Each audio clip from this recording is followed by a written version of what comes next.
Quando a Bíblia fala justificado mediante a fé, ou a justificação pela fé, os irmãos que estudaram teologia devem ter ouvido muito essa frase, a justificação pela fé. Por quê? Porque através dessa mensagem houve a reforma protestante, lá com Martinho Lutero, idos de 1500.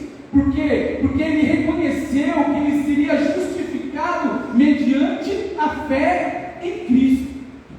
E nós vamos falar um pouquinho sobre fé, porque a fé, ela não salva ninguém, a gente sabe disso.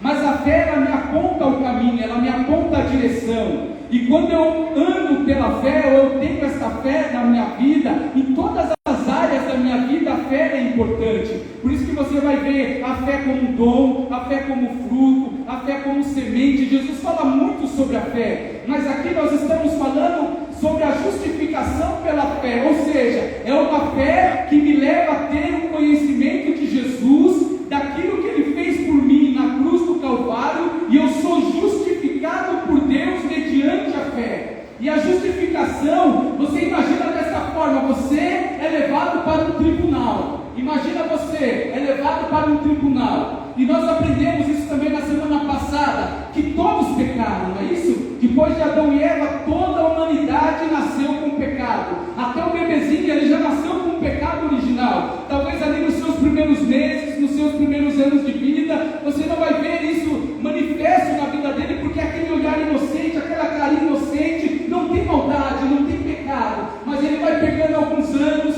ele vai começar a ter umas birrinhas aqui, vai começar a responder para a mãe ali, talvez vai contar uma mentirinha ali. Tudo isso já é fruto daquele pecado original que já nasceu com aquela criança. Você lembra de Davi no Salmo 51, em pecado me concebeu a minha mãe? Isso ele já estava falando, que mesmo ali no ventre da mãe dele, a semente do pecado que foi transferida ali com Adão e Eva, passou para toda a humanidade. Então você pode entender, através disso, que nenhum ser humano é justificado, é justo aos seus próprios olhos, a não ser aquele segundo Adão, perfeito, Jesus Cristo, que veio a esta terra, viveu como nós, teve fome, passou por necessidades, mas em nenhum momento ele pecou, ele foi um homem perfeito. Por isso o seu sacrifício foi aceito, perfeito diante de Deus. Somente Jesus. Mas tirando Jesus, toda a humanidade, ela é pecadora. Se você for olhar, talvez hoje você já tenha pedido perdão por alguma falha, algum pecado que você cometeu, alguma palavra que você falou, alguma atitude que você tomou. Então você imagina, você hoje ser levado para um tribunal para ser justificado diante de Deus pelas suas próprias obras ou pelos seus próprios méritos. Ninguém conseguiria, porque todos nós pecamos.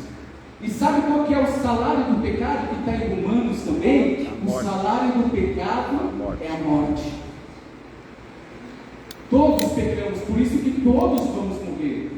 Mas quando eu chego nesse tribunal de Deus, e eu vou me apresentar diante deste Deus que é santo, eu não consigo apresentar nada que justifique a minha salvação. Muito pelo contrário, se eu for pelas minhas obras, se eu for pela minha força, se eu for pelo meu entendimento, se eu for por aquilo que eu faço, por aquilo que eu já fiz de errado. Imagine você, as coisas erradas que você já fez. Nem é bom para isso. Misericórdia. Coisas que eu teria até vergonha de falar, ou você teria vergonha de falar aqui na frente. Como é que você iria chegar diante desse Deus tão santo e ia falar com as suas próprias obras: Senhor, eu mereço ser salvo? Não tem como. Porque pela minha justiça ou pelas minhas obras eu mereço o inferno. Mas quando eu me chego até o tribunal de Deus, pela fé, justificado em Cristo, Deus olha para mim, Ney, pecador e falho.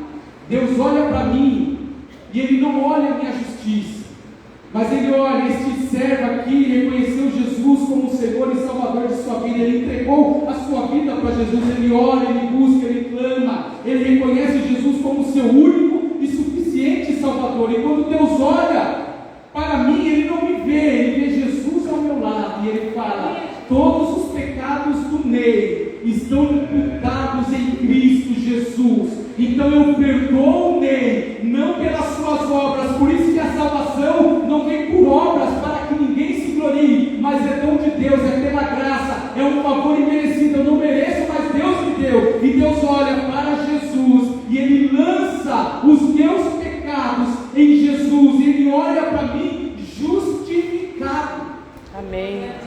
Então hoje eu tenho essa justificação e eu posso entender que eu tenho igualmente este acesso a esta graça e eu tenho paz com Deus. Não é isso que nós lemos aqui na palavra do Senhor no capítulo 5?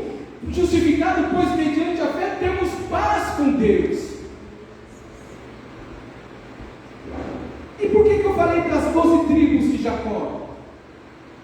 Porque quando formou ali o estado de Israel e foi dividido ali as 12 tribos, teve 2 filhos de Jacó que não obtiveram herança, pelo menos não no nome.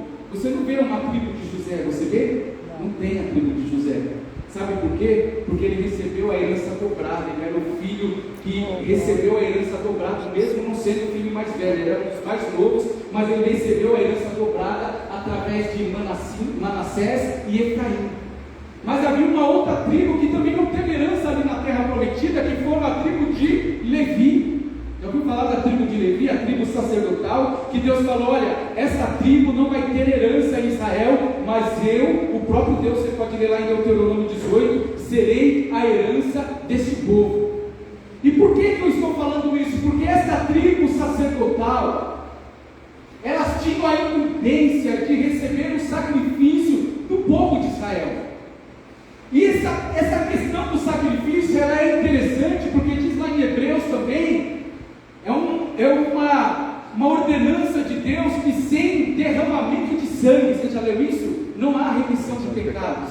Sem derramamento de sangue não há remissão de pecados. Então tudo que acontece no Antigo Testamento, ele é uma sombra, ou ele é uma preparação, ele é uma figura, uma figuração daquilo que iria acontecer lá na frente através da vida e do ministério de Jesus. Então, quando eu olho para essa tribo, e até antes nós vemos ali que quando tinha uma família, essa família ela tinha um patriarca, e esse patriarca, você vê isso na vida de Abraão, de Isaac, de Jacó, você vê ali na vida de Jó, quando seus filhos pecavam, era função do sacerdote da casa, ali do representante da família, ir e oferecer um sacrifício para a remissão, para encobrir os pecados daquela família ou daqueles filhos.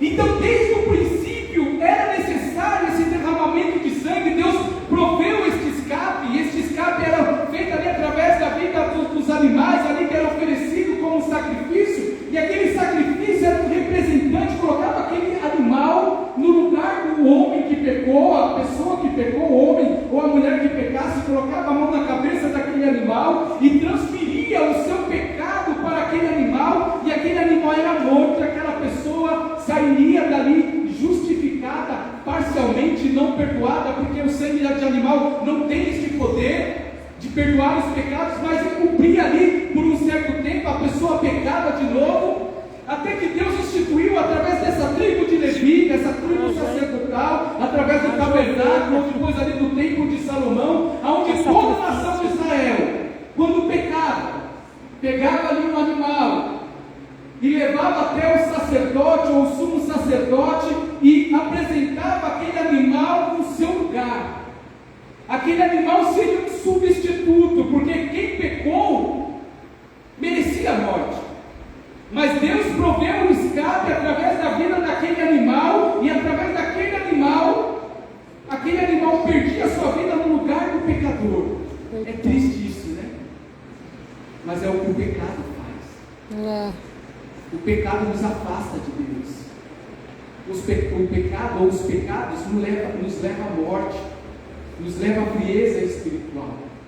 Por isso que mesmo falando tudo isso aqui para você, que a justificação é um presente de Deus, na qual Ele te perdoa, na qual Ele te santifica, na qual Ele te declara justo. Não é uma carta branca para você viver pecando, errando, falhando, cometendo pecados, porque o crente que é nascido de novo, ele não vive pecado. Não quer dizer que ele não vai pecar, ele vai pecar, nós pecamos sempre. Mas quando nós pecamos, nós temos que ter no nosso coração um coração contrito e quebrantado para nos arrepender diante de Deus e pedir perdão, porque quando eu peço perdão diante deste Deus, eu tenho um advogado nos céus chamado Jesus que fala: Pai, perdoa este meu filho, Senhor. Oh Pai, perdoa ele porque ele pecou, é verdade, mas lá na cruz do Calvário eu morri pelos pecados dele, eu morri pelos pecados que ele cometeu no passado, eu morri pelos pecados que ele cometeu no presente, eu morri pelos pecados que ele vai cometer no futuro e vai se arrepender. Perdoa ele, Pai. Desta forma eu sou justificado na presença de Deus. Então, quando o Senhor coloca essa tribo sacerdotal para cuidar dessa parte, eu não vou falar da parte das ofertas, mas da parte do sacrifício pelos pecados, tudo isso já apontava para o sacrifício perfeito, que era o sacrifício de Jesus. E por que eu tenho que glorificar a Deus todos os dias da minha vida? Porque o sacrifício dele na cruz do Calvário foi tão santo, foi tão perfeito, foi tão imaculado, que diz a Bíblia que ele morreu uma única vez. E esta única vez já foi o suficiente, porque foi aceito diante de Deus, e hoje eu sou justificado, os meus pecados estão perdoados, e eu posso viver uma nova vida em Cristo Jesus. Eu disse isso quinta-feira passada e eu repito hoje também. Se Deus fez tudo isso por mim, eu me achego ao plano de salvação, aqui na justificação pela fé, porque eu creio em Jesus, e a Bíblia fala que hoje eu tenho paz com Deus. Sabe por que você tem paz com Deus hoje? Porque este sacrifício foi perfeito. No Antigo Testamento era imperfeito, porque o sumo sacerdote, ele só podia entrar na presença de Deus uma única vez por ano, ali diante da Arca da Aliança, uma única vez por ano. Ele passava pelo véu, entrava naquele lugar com um sininho, às vezes até amarrado alguma corda para alguém puxar ele, porque se ele entrasse na presença de Deus com pecado, ele morria fulminado naquele lugar. Então era uma preparação muito forte antes de ele entrar naquele lugar. Mas diz a Bíblia Sagrada que quando Jesus, ele deu o seu último suspiro lá na cruz do Calvário, e ele disse: Pai, está consumado. Sabe o que isso significa? Ele disse: Pai, está pago. A dívida deste homem, desta mulher, a dívida do pecado da humanidade, daquele que crê em mim, Senhor, está pago, está consumado. Diz a Bíblia Sagrada que o véu se rasgou de cima a baixo no templo, ou seja, veio lá do céu rasgando até embaixo. A Bíblia fala que hoje eu tenho ousadia para entrar no Santo dos Santos, pelo novo e vivo caminho que foi feito através do sacrifício de Jesus. Amém, glória a Deus. E você não entra na presença de Deus uma vez por ano, você entra na presença de Deus 24 horas por dia, se você quiser. Aqui neste lugar, o plano de salvação, eu quero que você entenda isso, é um presente de Deus para a sua vida, e você tem que desfrutar deste presente e parar com os enganos do inimigo sobre a sua vida. Amém, Jesus.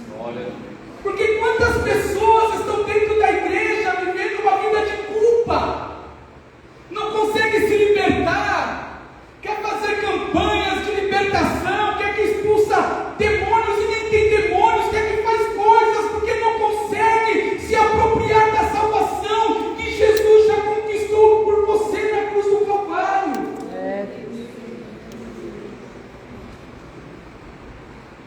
Capítulo 5, verso 18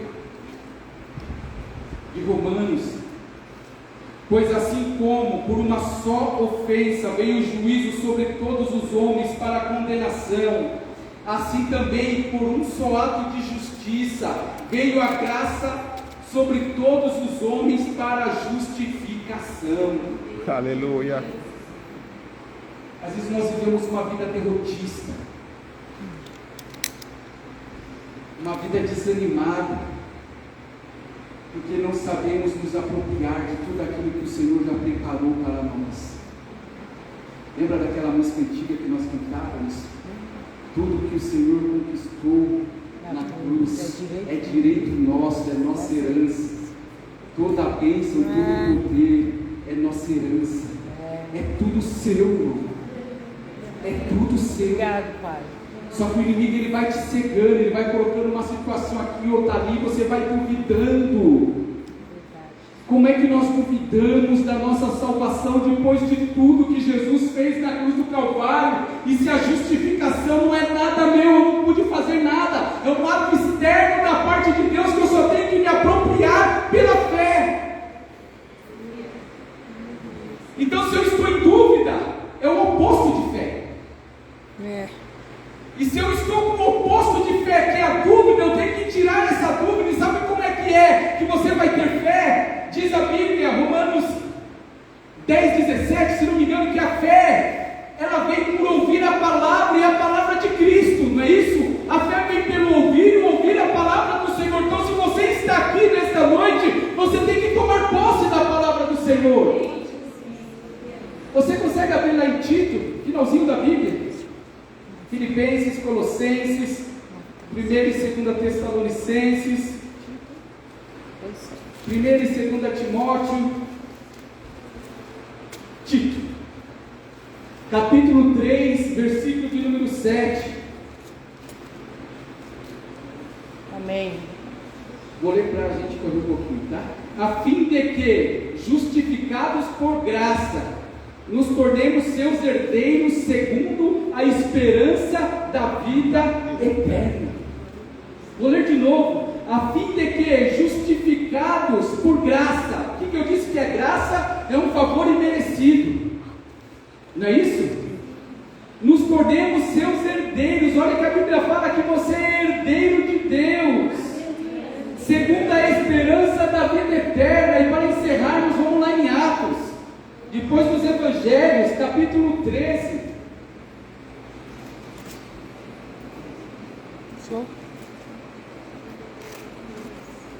Capítulo 13, versículo 38 e 39. Tome posse da palavra, irmão, é para você. E por meio dele, todo aquele que crê é justificado de todas as coisas das quais vós não pudestes ser justificados pela lei. 38 primeiro, eu já passei um pouquinho. Tomai, pois, irmãos, conhecimento de que se vos anuncia a remissão de pecados por intermédio deste quem? Jesus, e por meio dele, todo o que crê é justificado de todas as coisas das quais vós não pudestes ser justificados pela lei de Moisés. Quando eu leio o Antigo Testamento, eu tenho que ter um entendimento que o Antigo Testamento ele me leva para Jesus, ele anuncia Jesus, ele se cumpre em Jesus todas as coisas. Então hoje nós vamos ficar nessa parte da justificação, e eu quero que você entenda isso, que não fique nenhuma dúvida, tudo isso faz parte desse pacote de salvação, e você tem que tomar posse de cada um desses ingredientes, da justificação, da regeneração, da santificação e da glorificação, porque se você ter esse entendimento, meu irmão, a sua vida nunca mais será a mesma.